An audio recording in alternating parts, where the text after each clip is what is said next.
Welcome back to Ke Zaka Stokvel Insights. We have heard about the importance of underwriting. We have also heard about the risks of using a savings account for funeral claims. Now let's talk about what stokvels and burial societies need to consider going forward to ensure that they have reliable and credible funeral cover. Nomzane Masudubele, can you just talk to us about the most important factors that funeral or stokvel societies would need to consider?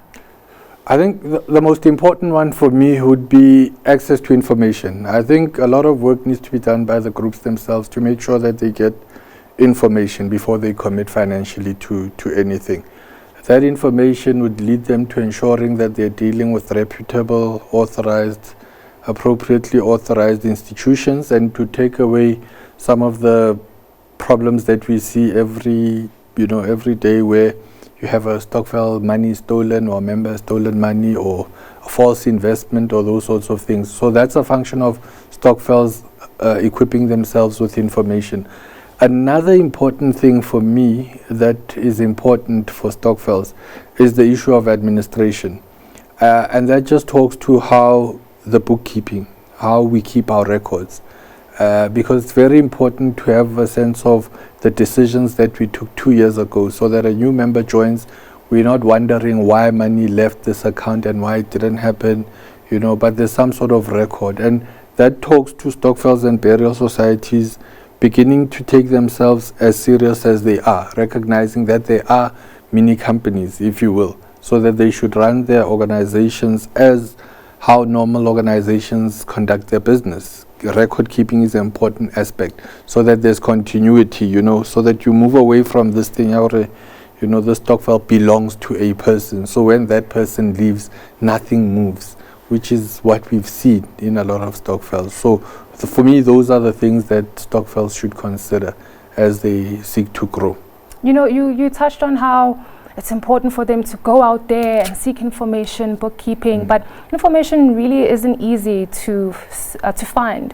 And it's always better in a way for stokvel groups to have a huge organization backing them up and helping and assisting them when it comes to issues of credibility, liability, and bookkeeping as well. So what platforms are out there? What organizations are out there for members to approach? Well, for starters, we're out there as Tyvision Media. I think this is what we do.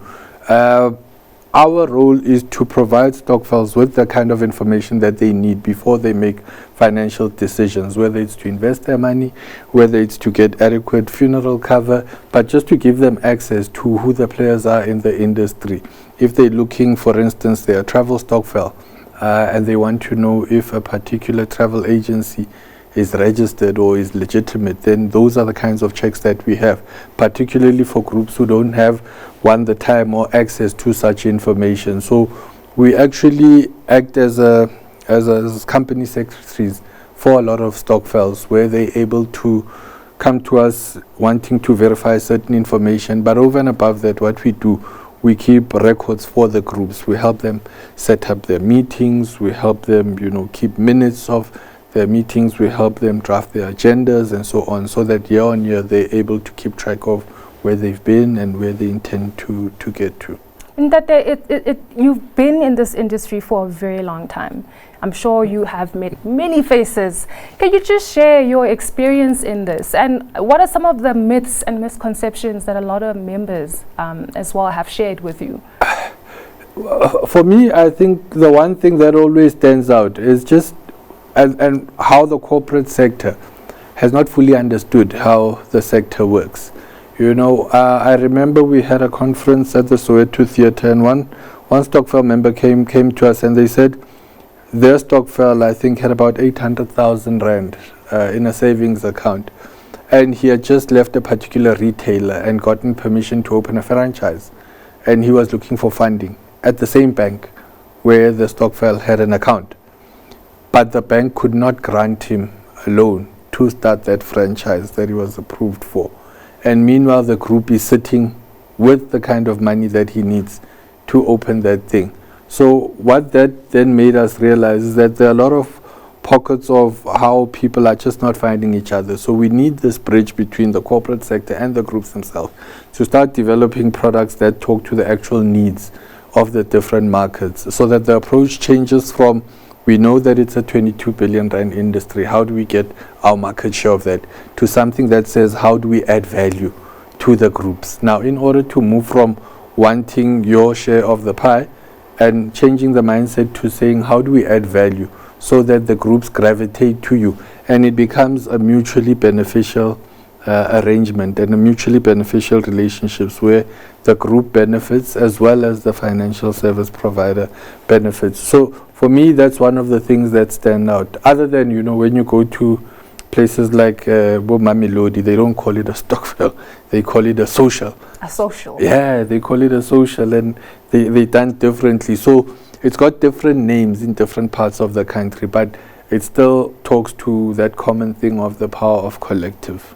Now, obviously, we're going to be unpacking a whole lot more on the show. I mean, you mentioned travel stokvels. That's quite interesting as well. But how do you see this industry shifting and moving for the next 10 years? I think there's a lot of potential in this industry. I think one of the discussions that we'd certainly love to have is, you know, there's this notion that South Africans don't save. And then you juxtapose that. First. Fair. And then juxtapose that with the amount of money that sits in savings accounts with stokvels. So for me, it's to have a discussion to say, how do you, if we don't save, how can stokvels become a vehicle to addressing that issue? Because already the notion of saving already exists with stokvels. So how is that harnessed? I mean, there are a lot of things that you can think about. One of the discussions that we had was looking at how stokvels can contribute to, for instance, township economy, because there are a lot of entrepreneurs who are looking for funding for the different businesses that they have, and there's all this money that's sitting with stokvels. So how can stokvels evolve from investing in shares and investing in businesses within their local communities? I think for me, that's the direction that this is taking. I mean, certainly we've seen examples where we've assisted groups harness the power of collective and able to open up a warehouse where they were selling, I think, in informal trading spaces. So they were able to collect the resources as a collective and then start businesses using those resources. So stokvels, I think, will evolve to become micro investors.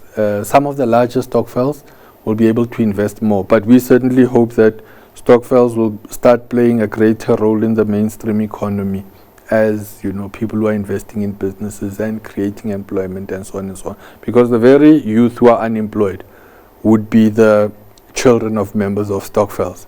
So the discussion then needs to change to say, with the money that we have in our savings account, the 1.3 million, does it make sense for us to spend it all in 1 week in December?